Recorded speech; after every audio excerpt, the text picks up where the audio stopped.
here we have the relics of St. Nicholas, and they're housed in the shape of a boat, and so the structure in the shape of a boat, because he's the patron saint of travelers, and he's our patron saint. And many know him as St. Nicholas. So we actually also have, I want to say, a couple of other saints, but not in here. Because when a church is consecrated, it has, I think they're given specific relics from saints, but I don't remember. We've been told which ones we have. I don't remember. Do you remember, Helen? I heard, but What was it? that it was, you have a part of their hand, like the pinky The or pinky? something, a bone, Okay.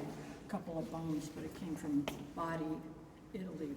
Yes, from Italy, Specific yes. Instructions from I'll have to find out who is in Yeah. there underneath. I Yes. may be wrong, that's what I heard, so it was third party, so I So don't. St. Nicholas. Oh, you see, we see again the key in the row here, right? Again, different symbols throughout the church.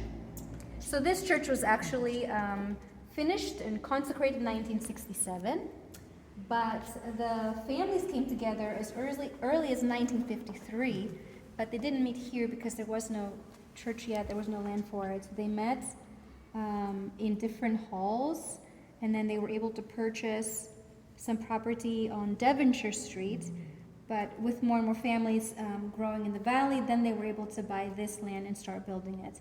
And the mosaics are done by an Italian artist called Sirio Tonelli. So they were designed in Italy, and then they were assembled over here. And it was done gradually. So even when the church was consecrated in 1967, it didn't look finished. Some of the things were done, and eventually, as they collected more funds, they were able to finish the church. Weren't they designed here, and then in Italy they were sent back in sheets? Something like that, yes. And then the sheets were, Placed. a lot of people will ask, well, how did they do that? Oh, how do here? they And, move them? They sent them back on ships, I guess, on And put sheets, them. and that's how they were able to put them up.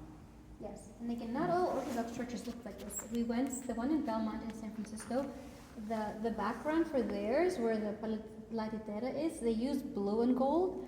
So it's beautiful. It's like you're in the heavens with clouds. So each one has its own special design, which I like. I appreciate. Yes. So this is a kind of a general tour of our church. And if you have any more questions, please let us know. We'll be happy to answer them. And then won't they have information in the back if Yes, they're interested? there will be information in on the table in the back.